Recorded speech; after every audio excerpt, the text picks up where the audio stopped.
Assalamualaikum warahmatullahi wabarakatuh. Pada hari ini kita akan berbincang lagi karangan domain peribadi, dan untuk tajuk hari ini ialah, kita baca dulu tajuk. Karangan ni adalah karangan bahagian B, iaitu patah perkataan 350 hingga 500 patah perkataan. Bila pelajar mendapat tajuk karangan, kena baca dulu apa yang diberikan dalam soalan. Kita baca. Kat sini apa yang dia nak ialah tentang kadar pengangguran semakin meningkat. Jadi majikan ni dia tidak dapat nak mencari pekerja yang memenuhi kriteria yang jenak. Apakah kriteria yang perlu dilengkapkan dalam diri anda? Ada perkataan anda untuk memenuhi kehendak bidang kerjaya yang anda impikan. Jadi untuk karangan ni, awak mesti tulis saya. Mesti bahasakan diri adalah saya. Tak boleh guna individu. Gunakan bahasanya adalah saya. Apabila kita dah dapat soalan, yang pertama ialah kena buat lakaran isi dahulu, baru kita mula mengarang. Ini adalah penting untuk kita mendapat 350 hingga 500 patah perkataan. Ingat balik apa yang kita belajar. Satu karangan yang baik perlu ada 1 perenggan pendahuluan, 5 perenggan isi dan 1 perenggan penutup. Ini yang baik untuk cemerlang. Untuk isi pula, pelajar mesti ada isi, mengapa, bagaimana, contoh, kesan dan ungkapan, dan yang terakhir ialah penegas. Kita tengok pula macam mana nak menghasilkan pendahuluan. Untuk menghasilkan pendahuluan, yang ini saya bagi ayat ataupun isi contoh-contoh yang menarik. Kita mesti hasilkan antara 4 atau 5 ayat dalam pendahuluan. Iaitu yang pertama ialah terangkan dulu tentang cita-cita yang diidamkan. Selepas itu, sekarang ni kita ada banyak bidang pekerjaan, iaitu profession, bidang perniagaan. Ini yang contoh zaman dahulu. Pada zaman sekarang, bidang yang ini berbeza. Dia memerlukan kemahiran dan kepakaran. Jadi, diri awak ni sekarang, awak memilih pekerjaan yang tepat kerana pada dasarnya, pekerjaan menentukan taraf. Kalau pilih yang tepat, awak akan menentukan taraf hidup dan gaya hidup awak pada masa akan datang. Oleh itu, terdapat persediaan dalam diri saya untuk memenuhi bidang kerjaya yang saya impikan. Apa yang perlu awak buat persediaan? Kita tengok pula isi. Yang pertama ialah untuk masuki alam kerjaya, awak memerlukan kelayakan akademik yang tinggi.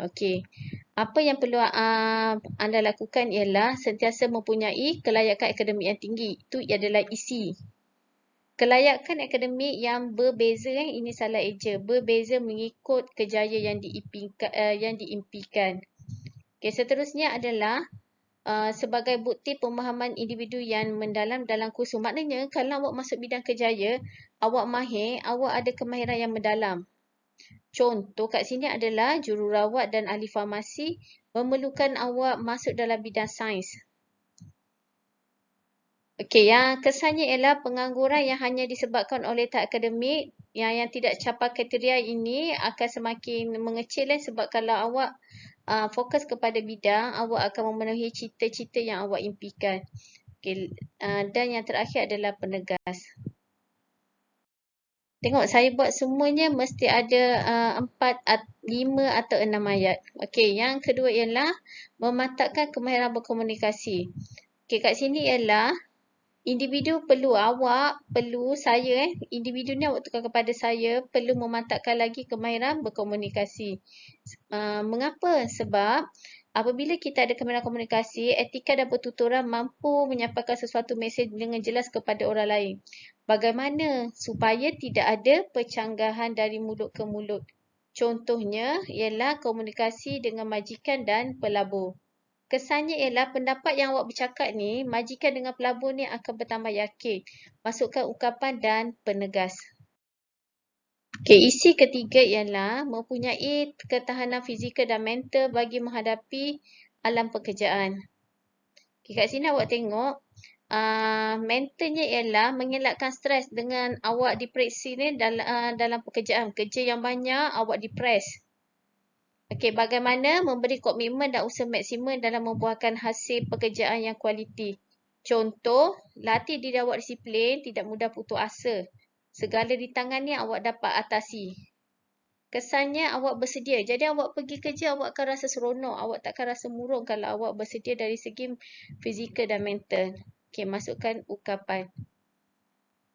Okey, isi yang keempat ialah bijak membahagikan masa dengan sebaik mungkin. Masa awak macam mana? Mengapa? Sebab kita perlu berdikari dan perlu mengkhawatirkan pelbagai perkara sebagai seorang dewasa. Maknanya awak bijak daripada kecil ni, awak bagaimana? Awak menjadikan tugasan yang diberi tu, awak bijak bagikan masa. Contoh, awak mesti tahu apa yang perlu awak lakukan dahulu, yang paling penting dahulu. Awak menyusun dalam diri awak.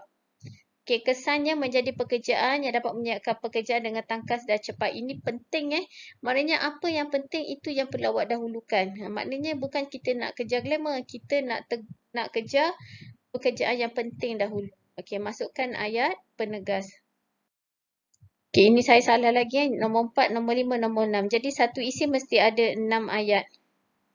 Okey, seterusnya adalah mempertimbang prospek pekerjaan yang hendak diceburi.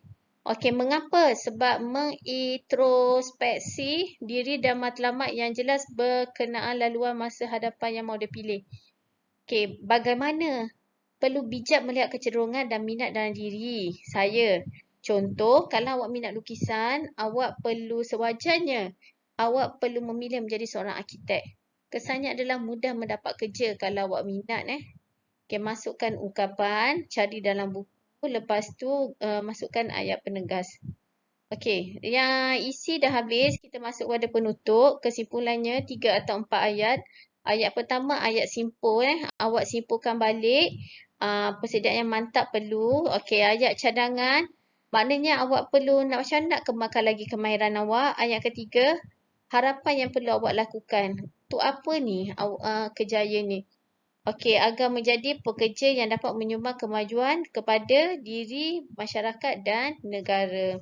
Okey, sekarang kita dah bincang, awak dah nampak apa persediaan awak perlu lakukan untuk menghadapi alam kerjaya.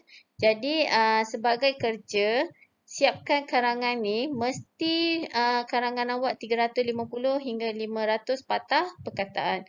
Kat sini saya dah bagi contoh-contoh ayat dan isi supaya karangan yang awak hasilkan akan menjadi karangan yang cemerlang. Okey, sekian. Terima kasih.